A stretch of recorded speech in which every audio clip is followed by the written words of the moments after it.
பொதுவாக branded home theatre, sound பாரு, TV இந்த மாதிரி முக்கியமானது பிராண்டட் ஐட்டமில் இருக்கக்கூடிய அந்த ரேட்டிங்ஸ் எல்லாமே நமக்கு கரெக்டாக எக்ஸாக்டாக மார்க்கெட்டில் கிடைக்காது, தெரியுமா உங்களுக்கு?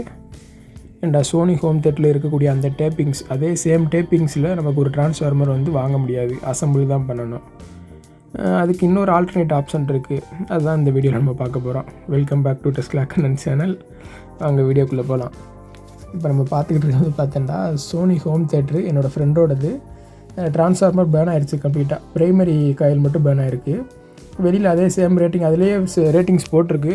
16/0/16 இன்னொன்று 2-3 டேப்பிங்ஸ் எடுத்திருப்பாங்க போல். அதே டேப்பிங்ஸில் கிடைக்கல, சேம் சைஸில். அதே மாதிரி வேறு சைஸில் அசம்பிள் பண்ணலாம், ஆனால் அதே எக்ஸாக்ட் சைஸ் கிடைக்காது. ஏன்டா அதே கோர் வந்து மேட்சிங்காக கிடைக்கிறது வந்து கொஞ்சம் கஷ்டம், வேறு சைஸ் கோரில் கிடைக்கும். அதுக்கு தான் நம்மகிட்ட வந்துச்சு. ட்ரான்ஸ்ஃபார்மர் கிடைக்கல, பரவாயில்ல, நம்ம தான் ட்ரான்ஸ்ஃபார்மரில் கொஞ்சம் எக்ஸ்பர்ட் இல்லை, அதில் கொஞ்சம் நாலேஜ் இருக்குல்ல, அதை வச்சு நம்ம நாலேஜுக்கு ட்ரை பண்ணலாமேன்னு சொல்லிவிட்டு பழைய ட்ரான்ஸ்ஃபார்மரை பிரித்தாச்சு. பிரிக்கும் போதே முக்கியமாக நோட் பண்ண வேண்டியது அந்த டேர்ன்ஸு. ஃபஸ்ட்டு செகண்டரி டேர்ன்ஸ் தான் இருக்கும். செகண்டரி டேர்ன்ஸை பிரிக்கும் போது எத்தனை கவுண்ட் இருக்குது அப்படின்னு பார்க்கணும். இது வந்து 3 டேப்பிங்ஸ் உள்ள சென்ட்ரல் டேப்டு ட்ரான்ஸ்ஃபார்மர்னு சொல்லுவாங்க. 16/0/16 வோல்ட் அந்த மாதிரி வரும். அதில் வந்து பார்த்தோன்னா 16/0/16 ஃபஸ்ட்டு ஒரு 35 டேர்னு, அதுக்கடுத்து ஒரு 35 டேர்ன் அந்த மாதிரி இருக்கும். ஓகே, அந்த மாதிரி கவுண்ட் பண்ணியாச்சு. அடுத்து ப்ரைமரி. இதில் ரொம்ப முக்கியமான விஷயம் என்னென்னா, ஒவ்வொரு டேர்னையும் கரெக்டாக கவுண்ட் பண்ணணும். இன்கேஸ் ஒரு 2 டேர்ன் 3 டேர்னு எக்ஸ்ட்ராவோ இல்லை கம்மியாக வச்சோன்னா அதுக்கேற்ற மாதிரி வோல்டேஜ், அதாவது டேர்ன்ஸ் வந்து இப்போ கம்மியாச்சுன்னா வோல்டேஜ் வந்து கம்மியாகும், டேர்ன்ஸ் அதிகமாச்சுன்னா வோல்டேஜ் அதிகமாகும். அதனால் கவுண்ட் பண்ணுறது வந்து கரெக்டாக கவுண்ட் பண்ணுங்கள். அதிகமானால் ஒன்றும் இஷ்யூ இல்லை, கம்மியானால் என்ன ஆகும்னா, அதிகமாக ரொம்பவும் அதிகமாகக்கூடாது, ரொம்பவும் கம்மியாகக்கூடாது. இன்கேஸ் ஹையாச்சுன்னா நோ இஷ்யூன்னு சொல்லலாம். ஏன்டா அதில் ஆல்ரெடி ரெகுலேட்டர் ஐசி போட்டிருப்பாங்க, 5 வோல்ட்டுக்கான ரெகுலேட்டர் ஐசி. அதனால் எவ்வளோ தான் ஹையாக வந்தாலும் அது 5 வோல்ட்டு தான் போகும் அந்த சைடு, அதாவது டேர்ன் ஆன் பண்ணக்கூடிய சைடில். அடுத்து ஆம்ப்ளிஃபையர் செக்ஷனில் 16/0/16 1 வோல்ட் 2 வோல்ட் எக்ஸ்ட்ரா வரதுனால ஒன்றும் இஷ்யூ இல்லை, கவுண்ட் பண்ணியாச்சு. இது ப்ரைமரியில் வந்து 31 டேர்னு, அதே மாதிரி அங்கிட்டு 31/0/31 மொத்தம் வந்து பார்த்தோன்னா 31 62 வரும். அந்த 62ல் 31வது டேர்னில் வந்து சென்டர் பண்ணிவிட்டு 12/0/12வாங்கல, அந்த மாதிரி சென்டராக இருக்கக்கூடிய 0 வோல்ட்டு, அங்கிட்டு வந்து +12 -12 அந்த மாதிரி வரும். அதை நம்ம சுற்றக்கூடிய டேர்ன்ஸை பொறுத்து. இப்போ அதே கிளாக் வைஸ் டைரெக்ஷன்லேயே சுற்றினோம்னா வரக்கூடியது வந்து பார்த்தோன்னா ஒரு டைரெக்ஷனில் வரும், +12 -12 அப்படின்னு வரும். இதே இது ஆப்போசிட் டைரெக்ஷனில் சுற்றினோம்னா அதுக்கேற்ற மாதிரி வரும். உங்களுக்கு புரிகிற மாதிரி சொல்லணும்னா, இப்போ கிளாக் வைஸில் நான் சுற்றிக்கிட்டு இருக்கேன், அதே டைரெக்ஷனில் ஃபுல்லாக இப்போ 0லேருந்து ஸ்டார்ட் பண்ணுறேன்னு வச்சுக்கோங்க. நம்மளோட டேர்ன்ஸ் வந்து பார்த்தோன்னா 31/0/31 அந்த டேர்ன்ஸில் முடியுது. வோல்டேஜ் வந்து பார்த்தோன்னா 16/0/16 வோல்ட்டு இல்லை 10/0/10 வோல்ட் 2 சைடு வரக்கூடியது.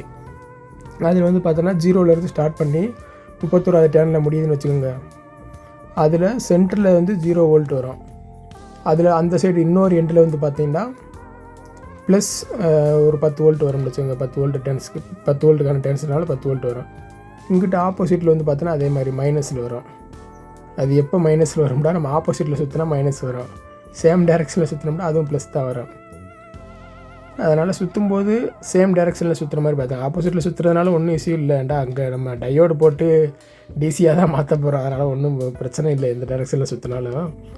இது வேறு ஒரு பர்பஸ்க்கு அது மாறும். ஓகே, சுற்றும் போது கரெக்டாக கவுண்ட் பண்ணிக்கோங்க. ப்ரைமரி சுற்றுனதுக்கு அடுத்து செகண்டரியும் அதையும் செப்பரேட் பண்ணுறதுக்காண்டா அதில் ஏற்கனவே இருந்த காயில் வந்து நார்மல். இப்போ நம்ம சுற்றக்கூடியது வந்து அட்லஸ், கொஞ்சம் பிராண்டடு. பழைய காயிலோட அந்த இன்சுலேஷன்லாம் பார்த்தீங்கன்னா தெரியுது பாருங்கள், பக்கத்தில் இருக்கிறது கம்பெனி இன்சுலேஷன் சோனியோடது.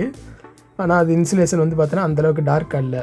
நம்ம இப்போ அது மேலே சுற்றக்கூடியது வந்து பார்த்தோன்னா அட்லஸ்ஸு நார்மல், நம்ம பெரியாரில் இருக்கக்கூடிய கல்யாணி ஏஜென்சி அப்படின்னு சொல்லி அந்த கடையில் வாங்கினது. அதில் சுற்றக்கூடியது அட்லஸ் பிராண்டு, நல்லா டார்க்காக இருக்குது பாருங்கள். அதில் இருக்கக்கூடிய அந்த இன்சுலேஷன்லாம் நார்மலாக பிளேடுகிட்ட சுரண்டியும் போகாது. ஹீட் பண்ணி தீயில் ஃபயர் பண்ணி நான் ட்ரை பண்ணியிருப்பேன், அப்போயும் கம்மியாக தான், என்ன சொல்கிறது, அந்தளவுக்கு அந்த இன்சுலேஷன் போகாது, அவ்வளோ ஈஸியாக பேர்ன் ஆகாதுன்னு சொல்ல வரேன். நல்லாயிருக்கும். அதனால் இந்த மாதிரி 2வது தடவை சுற்றும் போது கொஞ்சம் குவாலிட்டியாகவே சுற்றிருக்கு. அதனால் அடுத்து நெக்ஸ்ட் டைம் என்னோடய ஃப்ரெண்டுக்கு ஈஸியாக ட்ரான்ஸ்ஃபார்மர் டேமேஜ் ஆகாது. ஓகே, வெற்றிகரமாக ப்ரைமரி சுற்றி முடிச்சாச்சு. அதுக்கடுத்து வந்து பார்த்தோன்னா செகண்டரி சுற்றுறதுக்கு முன்னாடி அந்த காயில் உள்ள கோர் போகிறதுக்கு ஏற்ற மாதிரி அதை பஞ்ச் பண்ணிக்கோங்க. பஞ்ச் பண்ணும்போது அந்த இன்சுலேஷன் டேமேஜ் ஆகாமல் இருக்கிறதுக்காக அந்த ஒரு பேப்பர் வச்சு கட்டிங் பிளேட்டை ப்ரெஸ் பண்ணியிருப்பேன். இது அந்த இன்சுலேஷன் கோர் மேலே எதுவும் வரக்கூடாதுன்றக்காக டேப் அடிக்கிறது. எந்த டேப் வேணாலும் அடிச்சுக்கோங்க. நார்மல் நம்ம இன்சுலேஷன் டேப் அடித்தோம்னா என்ன நடக்கும்னா அதில் பேஸ்ட்டு பசம் மாதிரி இருக்கும். அது வந்து பார்த்தோன்னா நாளடைவில் ஹீட்டில் ஒரு மாதிரி பேஸ்ட் மாதிரி லீக் ஆக ஆரம்பிச்சிடும். அதனால் அந்த இன்சுலேஷன் டேப்பை அவாய்ட் பண்ணிடுங்க. இதுக்கு மோஸ்ட்லி இதுக்குன்னே ஸ்பெஷலாக தனியாக டேப் இருக்குது, இல்லை கிளாத்து துணி மாதிரி இருக்குது, அதுவும் பண்ணலாம்.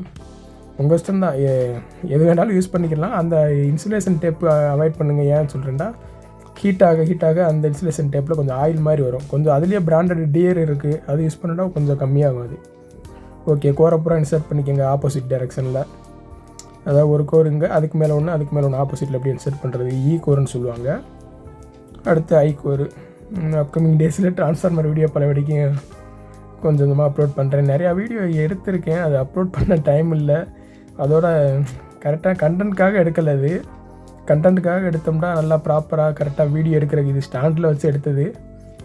வீடியோ எடுக்கிறது கரெக்டான ஒரு ஆர்டர் இருந்து எடுத்தோம்னா அது வேறு மாதிரி இருக்கும். ஓகே, முடிஞ்சு. நீ பார்ப்போம், அப்கமிங் டேஸில் பார்ப்போம். இப்போ யாருக்கு அந்தளவுக்கு ட்ரான்ஸ்ஃபார்மர் மேலே இன்ட்ரெஸ்ட் இருக்குமா என்னன்னு தெரியல. இப்போ இருக்க ஸ்டூடெண்ட்ஸ்க்கெலாம் எங்கள் டைம் பீரியடில் ட்ரான்ஸ்ஃபார்மரு, அந்த எஸ்எம்பிஎஸ் செக்ஷனு, அதுலலாம் பெரிய லெவலில் ப்ராஜெக்ட்லாம் போய்கிட்டு இருக்குது. இப்போ ஃபுல்லாக ஏஐன்னு சொல்லி வேறு லெவலில் போய்கிட்டு இருக்கீங்க. இருந்தாலும் ஃபண்டமெண்டல் முக்கியம்ல. அந்த கோரை இந்த மாதிரி தான் உள்ளே இன்சர்ட் பண்ணுறாப்புல இருக்கும். கிராஸாக இன்சர்ட் பண்ணிவிட்டு சுற்றி இல்லாட்டி கட்டிங் பிளேட் இந்த மாதிரி அடிச்சது உள்ளே இருக்கிற மாதிரி இருக்கும். அப்போ தான் டைட்டாக இன்சர்ட் ஆகும். அது லூஸாக இருந்துச்சுன்னு என்ன நடக்கும்னா ஹம்மிங் வரும். அதனால் அது பொறுத்தளவுக்கு மேக்ஸிமம் டைட் பண்ணிக்கோங்க. ஆனால் ஓனாக மேனுஃபேக்சர் பண்ண என்னோடய ட்ரான்ஸ்ஃபார்மர்லாம் பார்த்தேன்டா இந்த மாதிரி டைட் பண்ணதுக்கு அடுத்தும் அது மேலே ஒரு இன்சுலேஷன் கோட்டிங் வேறு போடுவேன், வார்னிஷ் அடிச்சு விடுவேன். அந்த ஹம்மிங் சவுண்டு கம்ப்ளீட்டாக 0 ஆயிரும். இந்த பாருங்கள், அதில் சால்ட்ரிங் மிஷின் பண்ணும்போது நார்மலாக பண்ண முடியல, பிளேட்டை சுரண்டி விடுவேன்.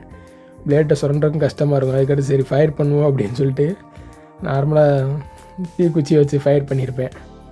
அந்த இன்சுலேஷன் அவ்வளோ ஸ்ட்ராங்காக கொடுத்துருக்காங்க. அதில் ஃபயர் பண்ணியும் அது இதாகாது, திரும்பவும் பிளேட்டை தான் சுரண்டிருப்பேன்.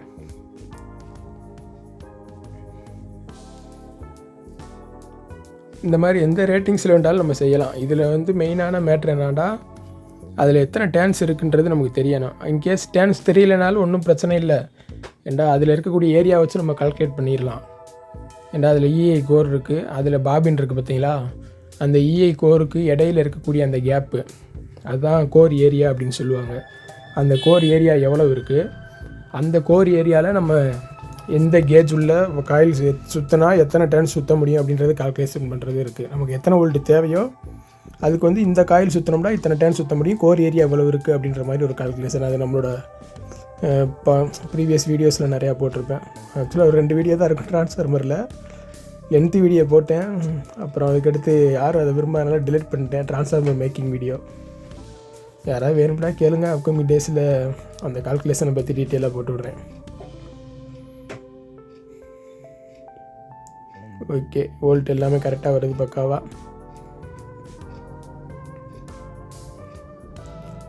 அதே மாதிரி செகண்டரி சைடு ப்ராப்ளம் இல்லை, நீங்கள் டேரெக்டாக கையிலே செக் பண்ணிக்கலாம். ப்ரைமரி வந்து 230 வோல்ட் கொடுக்குற இடத்துல மேக்ஸிமம் டேப் போட்டுருங்க, இன்சுலேஷன் டேப் போட்டுட்டு சாக்கெட்டில் ப்ளக் பாயிண்டில் மாட்டிட்டு அதுக்கடுத்து செக் பண்ணுங்கள்.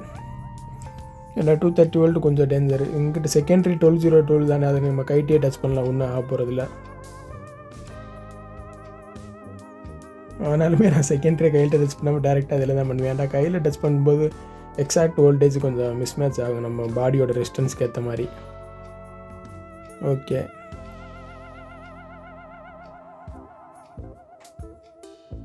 இது இந்த ட்ரான்ஸ்ஃபார்மருக்கான ஸ்டாண்டு, அந்த போர்டில் மாட்டக்கூடிய அந்த ஸ்க்ரூ ஃபிட்டிங் பண்ணுறதுக்கானது. மேலே ஸ்லீவ் அடிச்சிருங்க. மேக்ஸிமம் டேப்பு இருந்தால் டேப் அடிச்சுங்க, ஒன்றும் ப்ராப்ளம் இல்லை. நான் ஸ்லீவ் போட்டு ஸ்லீவ் மேலே டேப் அடிப்பேன். ஸ்லீவ் போட்டோம்னா கொஞ்சம் ஒர்க்கு வந்து ஃபினிஷிங் நீட்டாக இருக்கும், கம்பெனி ஃபினிஷிங்கில் இருக்கும். அந்த எக்ஸ்ட்ரா அந்த ஸ்ப்ரிங் மாதிரி நான் எதுக்காக பண்ணியிருக்கேன்டா, அது ஒரு இண்டக்டர் மாதிரியும் ஆக்ட் ஆகும். பெரிய லெவல் இண்டக்டன்ஸ் வேல்யூ அதில் கிடைக்காது, இருந்தாலும் இண்டக்டர் மாதிரியும் ஆக்ட் ஆகும். ப்ளஸ் இன்கேஸ் வயர் கொஞ்சம் என்ன சொல்கிறது, இனிஷியலாக அந்த கேபிளுக்கும் காயிலுக்கும் இடையில பேர்ன் ஆச்சுன்னா அந்த எக்ஸ்ட்ரா வயர் யூஸ் ஆகும். ஒரு சிலர் அந்த உள்ளே வச்சுருப்பாங்க கோர் சுற்றக்கூடிய இடத்துல, இன்கேஸ் பேர்ன் ஆச்சுன்னா திரும்ப எடுத்து நம்ம அதை ஜாயின் பண்ணுறாப்புல இருக்கும். ஆனால் இதில் வந்து அதனால தான் எக்ஸ்ட்ரா விட்டுருக்கேன் அந்த ஸ்ப்ரிங் மாதிரி. ஓகே, எல்லாமே பண்ணி பக்காவாக செக் பண்ணியாச்சு, வேறு லெவலில் இருக்காது. Okay, thank you.